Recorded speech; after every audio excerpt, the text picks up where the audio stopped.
Hello to the nice folks over at Stamp Out Scams and those out in the YouTube universe. Hope you are all doing very well. My name is Helga. I am a 60-something, youthful lady living in New Jersey. I am here today because I need some help with what is known as the Zelle scam. It is a scam all my friends at my weekly poker party are talking about. While I am sometimes a little drunk and tipsy at these parties, I just can't quite figure out what this Zelle scam is all about.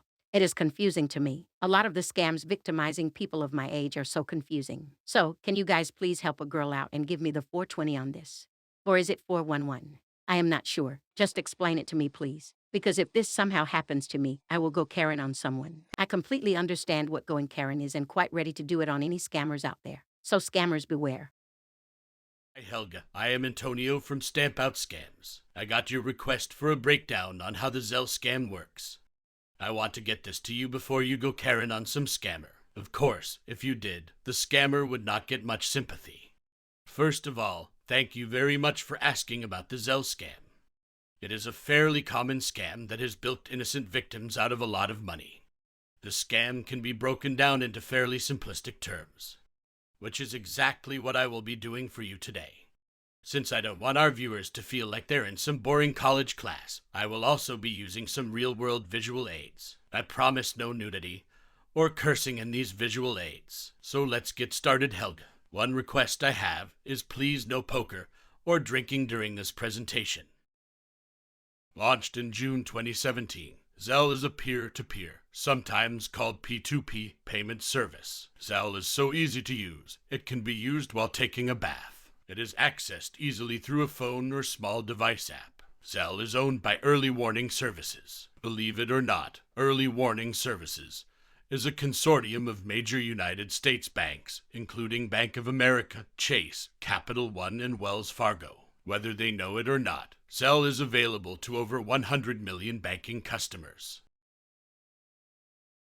Most of the reported Zelle scams consist of manipulating people with fraudulent information and scare tactics. Scammers use false claims and representations to get people to unknowingly authorize money transfers. A common scam starts with an email or text message asking a user to confirm a large, fake Zelle payment. This is what is called an attention getter. When the user replies that they didn't authorize the transfer, the scammer follows up with a phone call pretending to represent the bank. Aha, you say you would recognize a fake number? Right. You're not that naive. Well, the scammer knows better. They will use a free app to spoof the financial institution's phone number. Once they easily carry out this part of the scammer walks the caller through bogus instructions on how to reverse the unauthorized claims. Of course, this step actually results in transferring money to the criminals. Another popular scam starts with a message claiming that your bank account has been compromised. Scammers tell you that it is necessary to take action immediately to resolve the problem. If you respond, the scammers follow up with a phone call, pretending to be your bank. Being ever so polite and helpful, the scammer will then guide you through the process of transferring money. Now isn't that nice of them? Along with masquerading as your bank, scammers might also pose as institutions such as utility companies. Numerous victims have reported facing threats of service disconnection from someone posing as a representative from an electric company. Of course, the scammer asked for Zelle payments from the victim to keep the power on.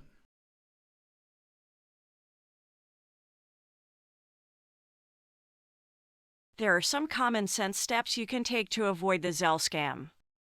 Number 1 is don't respond to unsolicited text messages or emails. A lot of scams start out this way, so best to avoid them at all costs.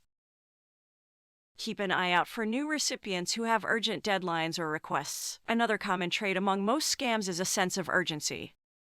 Never ever give anyone your two-factor authentication code. Once you set up this two-factor code, keep it to yourself. Also, banks will never call you for that code. Period. Use Zelle only for transfers to friends, family, or businesses you know or trust. Remember, if you make a payment with Zelle, you may not be able to recover the money from the bank. More on that important detail coming up. So, here is one of the more really important parts to remember about the Zelle scam. Probably one of the parts that motivates scammers to keep perpetrating this scam. Of course, one of the first things you should do if you think you have fallen prey to the Zelle scam is call your financial institution. Because a Zelle transaction is instantaneous, you will want to call immediately after you become aware of the transaction. However, according to many reports, banks have been reluctant to reimburse losses from Zelle scams. The bank's argument is that since the transactions were actually approved by the account holders, this alleged customer approval comes when the customer naively gives the scammer the two-factor authentication code. So here are a couple tips to follow if your bank refuses to return funds lost because of a Zelle scam.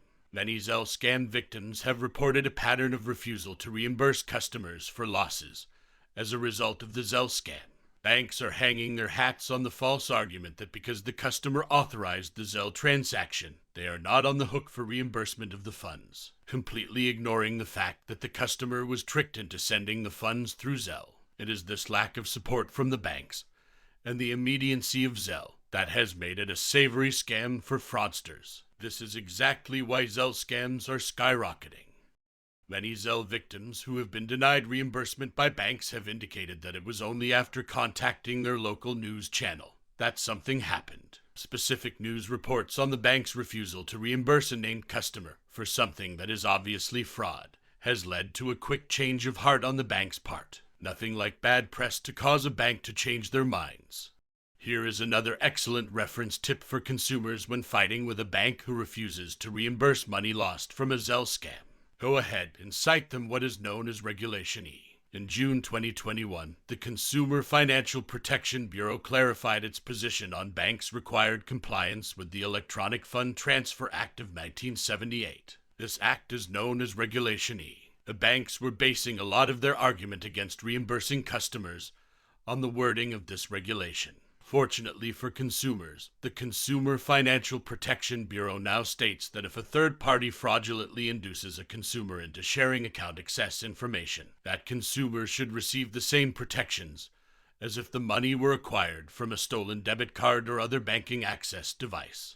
Well, just why is this clarification so important? Well, it takes away the bank's argument that because the customer gave out their two-factor authentication code, they were not liable for reimbursement. The Electronic Transfer Act gives consumers a big reason to report Zelle scams immediately. The law requires consumers to notify their banks of loss or theft within 2 business days to receive full protection.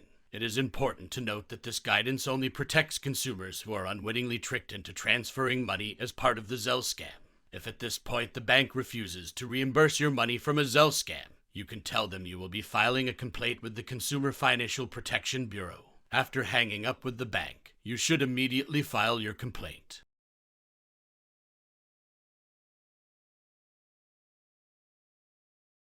Well, Helga, we hope this Zelle fraud presentation helps you.